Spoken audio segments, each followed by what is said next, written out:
I'm here to talk about the Bunya People's Aboriginal Corporation and I guess a bit of an overview where we come from and where we're going.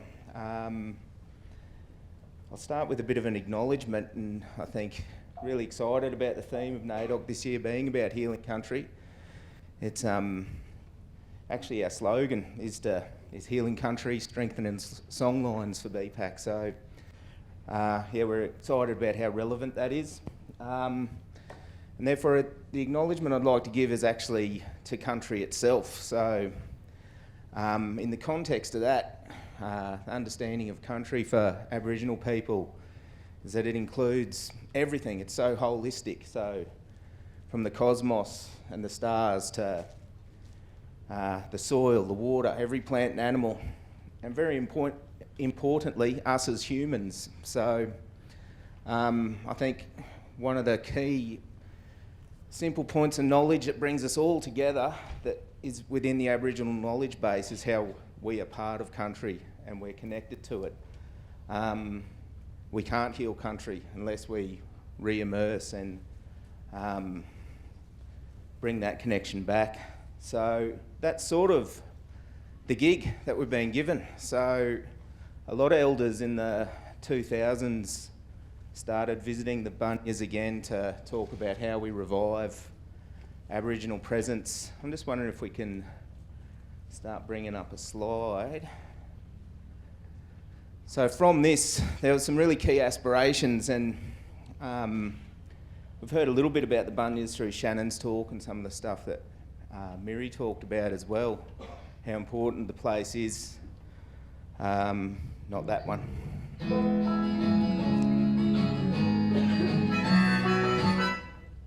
Wrong presentation, sorry. That's not mine. Yeah, so as a place of nourishment, so not just physically but spiritual nourishment, place of sharing, I guess the maintenance of law, really deep law, really important place. So in light of that, in the 2000s, there was over 20 representatives from over 20 different groups come to the Bunyas to talk about how do we bring this back. And from that, a plan was developed with some really key aspirations in it. One of which was to have Aboriginal custodianship revived through a ranger program. So that was achieved in 2009 with a small team based in the Burnett. We're still having trouble finding that's not my presentation, by the way, even though that's got my name on it. But, sorry, Connie.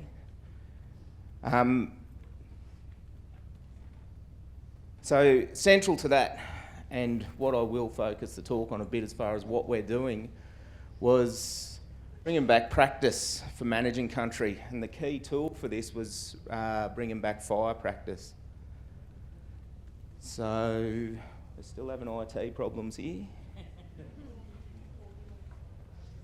Yeah.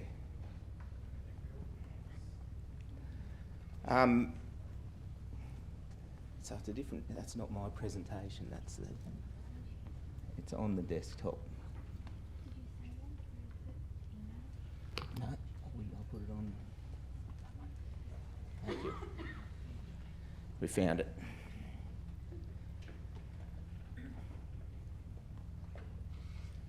So yeah, a key, fire is a really important tool. It's got a number of levels besides the, I guess the biophysical impact of rejuvenating country through the use of fire. It's also a really tangible mechanism which our rangers and other fire practitioners find to re-immerse in country and have that really close connection with the place again.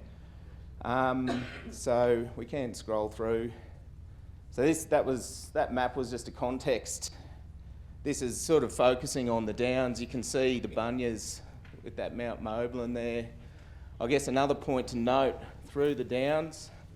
So for other context, Gumminguru is about here. So we're talking, when we talk songlines, we're talking about story and connection to place as well with people. So a big focus of ours and working with the Gumminguru Aboriginal Corporation with Shannon and Conrad is how we connect these important places through the landscape again. And for us, we'd like to start that with using fire and looking after landscape again. So it is about knowledge revival, and Miri alluded it to in his discussion with the dancing as well, that country is the boss. Country, that's where, especially when we've had we're disjointed from country, we know the story is still there. We know the knowledge is still there and it's in country. So the more we immerse with it, the more we can bring it back. The other part of the firework is by applying something, we're learning something as well all the time, because country is different, it has changed, but there's still the same relationships and same stories. These are just some examples of some of the fires this was on. So we've been working in patches all across the region actually, and at the moment, because it's early days, through partnerships, because it's not about land that is owned, it's about land that we can access through partnerships. So this one is a block Department of Transport and Main Roads has handed over to us to manage. This is the first time it had burnt in over 20 years, and not just, like I said before, rejuvenating country, but it's really pushing the movement along from this activity. We've since had councils really interested in how we approach the use of fire and Aboriginal fire practitioners in looking after country. That one's at Gummanduru. So again, cultural practice on an important cultural site. I think that's Shannon in there. That was one of the first burns that we'd undertaken. I'd been in a bit of fire there before. We'll keep rolling along. These are just some images to demonstrate, I guess, visually. I'll go back to the Bunyas for a bit. So that is where it started, the fire practice, and this is sort of some of the depth, talking about how we learn from doing. So this has had fire through it a couple of times, and what we're after is the re-establishment, the rejuvenation of the native grasses there. So that's all kangaroo grass that's come back. It was a mixture of invasive grasses, but based on having the right fire there, we're starting to see the right vegetation for the right time, so we can continue that maintenance through fire. So the songlines aspect of, I guess, BPAC's motto, strengthening songlines. So this is about the connection. So beyond that regional connection from that map that was on before, and all the groups that came to the Bunyas, we're also part of a really broad movement. Probably central to that is the Fire Sticks Alliance, and mentors like Victor Stephenson as fire practitioners, really opening the doors across the whole country essentially. And we work in collaboration with all our neighbouring groups who are really on this journey. And not just Aboriginal neighbouring groups, but the numerous partners that are interested or have a role in fire practice in particular.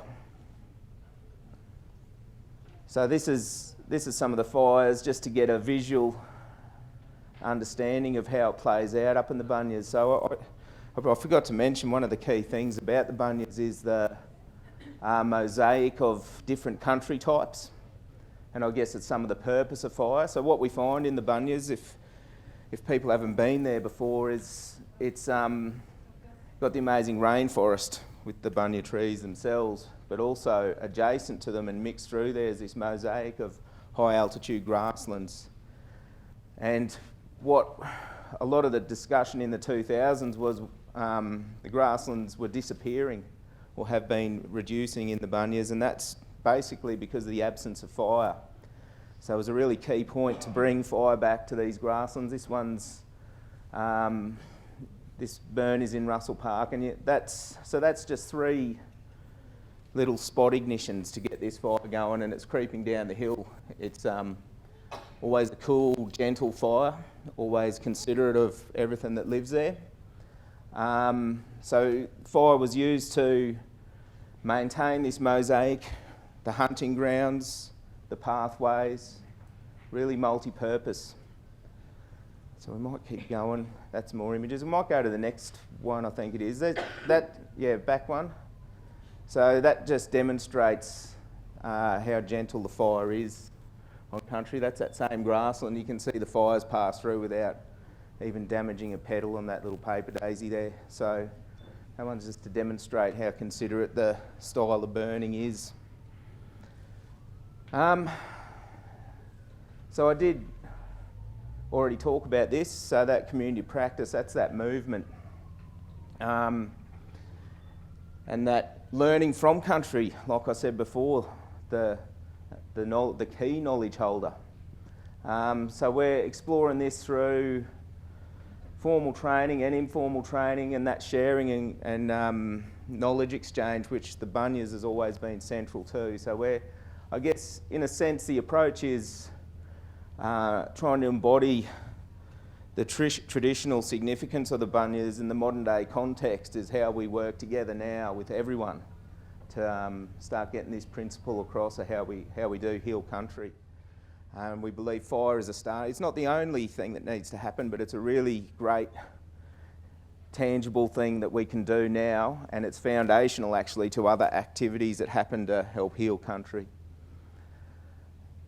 So that's just an image of the fellas with our mentor Victor Stephenson, looking at detail, what's going on with the soil there that guides how we use fire.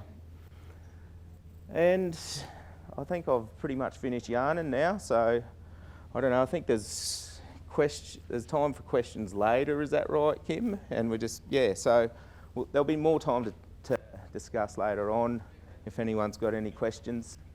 But we really appreciate this opportunity, and we're keen to link in with the community here in Toowoomba. We're not too far.